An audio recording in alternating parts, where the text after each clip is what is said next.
Welcome to this video from the Shamanic Astrology Facebook team. I'm Kaylin Castell, co-founder of the Shamanic Astrology Mystery School, here with Tammy Brunk, the former president of the school, Kate Rusko, currently serving on the school's council, and Dana Zia, a longtime supporter of the school, about to get certified as a Shamanic astrologer. We are your current team that has been doing the Facebook post for the last couple of years. And we just wanted to take an opportunity to share with you some insights. Particularly, this video is focused on how shamanic astrology is not sun sign astrology. So we're each going to share with you our personal experience about how illuminating this perspective has been for us personally or not. And we're going to also look at how in shamanic astrology, the sun sign is important. In fact, the sun is the only thing you can't look at for very long. So it is very significant. And yet, your sun sign is simply locating you in the seasonal cycle. It's in a sign for 30 days. It represents the season. So we look at it as your fuel and not really why you're here. What are the mysteries you've come to investigate? What's your soul's primary intent? Because the sun really goes beyond all of this, and it supplies the energy for us to investigate what those other things are. And in later videos, we'll be going more deeply into that. So the sun really is a powerful symbol of life and light and life force energy. And interestingly, sun signs only became popular about 150 years ago because it's easy to know your sun sign. The sun's in a sign for 30 days. Pretty much anybody can know their sun sign, except for maybe one day a month, that's changing and shifting, and so you didn't need an astrologer. Before the sun sign thing became popular, the moon was what people would share as their sign. And the reason was it's only a sign for 2.5 days, but you needed an astrologer or somebody who knew to tell you what your moon sign was. So there was a shift that took place. And so we're wanting to just bring awareness to this, and also how in shamanic astrology we see the sun as your fuel, the energy that you use. So for example, I'm a Pisces sun. And one of the challenges I faced around that is being seen as Pisces most of my life. So I'm going to share in another video how I got around that piece. But really what I have done is use the energy of compassion, kindness and caring, empathy, those things that we associate with Pisces, to express my more intense archetypes of my Venus in Aries and my Scorpio rising. So just a quick story. Back in the 1990s, I was at a shamanic astrology event. There was a woman there who was Aries Scorpio, and I think she was a Scorpio sun on top of everything else. So she was very intense. And I was telling her this story about somebody I had had an encounter with the year before at an event, and this person was being very judgmental, very, very harsh on people, like, oh, they think they know what they're doing, they really don't know what they're doing, kind of thing. And I just shared that, I really try to refrain from judging people, and because we don't know where they're at or who they are, and that I basically kind of inviting him to maybe expand his point of view. Of course, he was insistent on his point of view. I just kept going with that. So after I had really kindly spoken my truth, I let it go because I knew it wasn't going to change his mind. And she got mad at me and saying, why didn't you get up in his face? Use that Aries, that Scorpio. And I was like, in that moment, I had this amazing realization. And I, as the words were coming out of my mouth was when I was realizing, I said, because I'm a Pisces sun, that's not my style.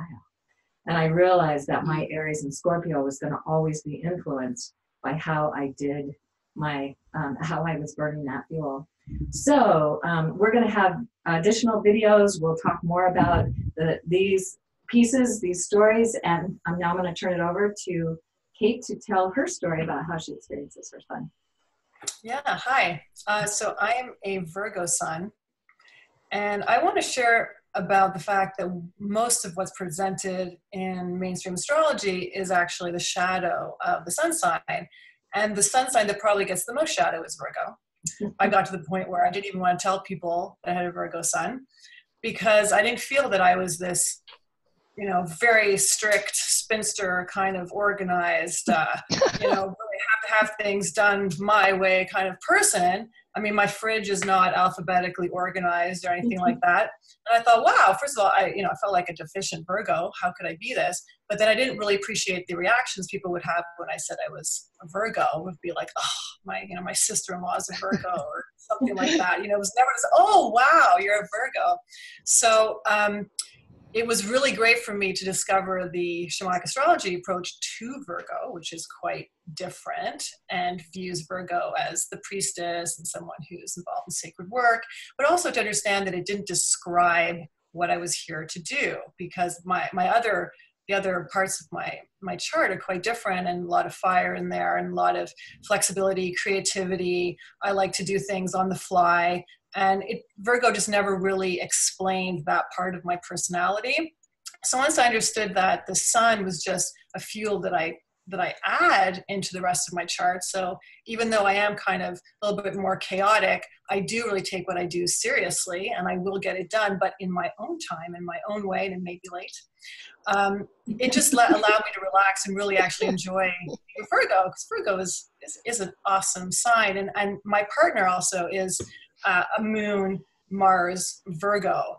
And so I can see in him how the Virgo archetype comes out so much more strongly than it does in me. And I can see that difference. And it really allowed me to understand him better and also understand myself better.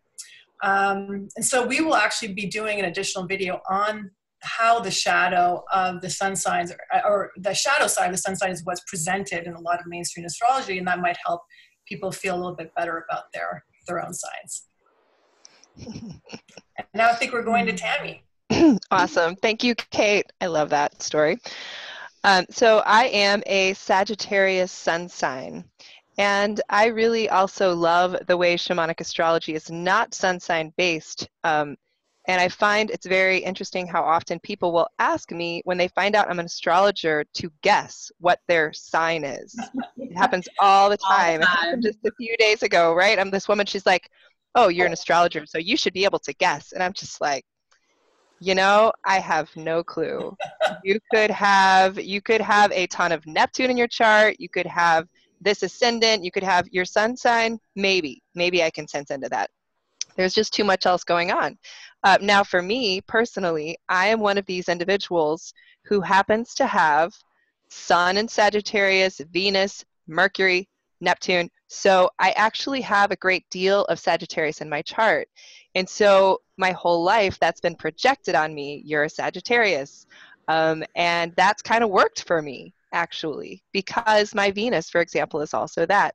And something that's interesting to know is that about 2 in every 5 individuals, women, for example, 2 in every 5 women will have Venus and Sun in the same sign, approximately. That's a close approximation. And so I fall into that category. And so for me, my fuel and then the archetype, or what it is that I'm stepping into as the goddess, are the same thing. And we'll talk more about that in a future video. But so for me I've really come to appreciate and honor, however, that with my sun specifically in Sagittarius, I would ask then, what's the energy of Sagittarius beyond all the story? What I love about the sun is that there's something bigger about that, something you can feel about that. And so for me, when I'm really standing in my essence, I'm standing in this Sagittarius essence, which is expansive, which is bright, which is fiery, which is spirit oriented. So I do love the energy of the sun, and it shines through every other part of my chart.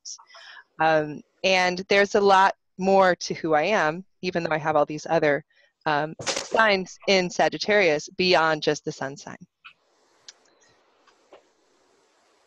Thank you, Tammy. Yeah. And I guess that brings it to me. I have my sun sign in Taurus, and I also have a T-square to my sun sign in Taurus that's in all the fixed signs. And so for a long time, I equated myself with being a very fixed individual, very stubborn, very stuck, had to have things exactly in my way and things in the right places. And I had to have the same house, the same job, the same everything, and then actually Tammy did a reading on me once, and she reframed it for me. And she goes, even though I had been a shamanic, adorer and devotee for many, many years, I still hadn't quite put it together that I'm not my sun. It's the fuel that I burn. It's the way that I present, the way that I explore my entire chart. The rest of my chart is more what I'm exploring, but my sun is more like how I'm going to explore my chart. And so when Tammy reframed it for me that I have a lot of planets in Gemini, and that she goes, well, you don't have to be stuck. You don't have to be, all fixed, a fixed T-square. And when she said that to me, all the lights went on. Oh, and suddenly I realized I can explore Gemini, and I can explore it from the place of being a Taurus, like really explore the pleasure of being a Gemini. And since then, I've never been the same. I've changed my job, I changed my house, I didn't change my husband. He's very pleasurable. But I have changed so much in my life since I realized that I can be flexible. I can be mutable. And it's been fabulous. I'm so excited that I'm not so, attached to the mainstream idea of what my sun sign is. It's been a huge burden literally lifted off my shoulders. Thank you all so much for sharing. I hope this has been useful to people that are watching this video. And we have many more planned for you, and we're going to do a whole series on the sun to go more deeply into some of the things we touched on here. So stay tuned, and hope you all are having a fabulous time.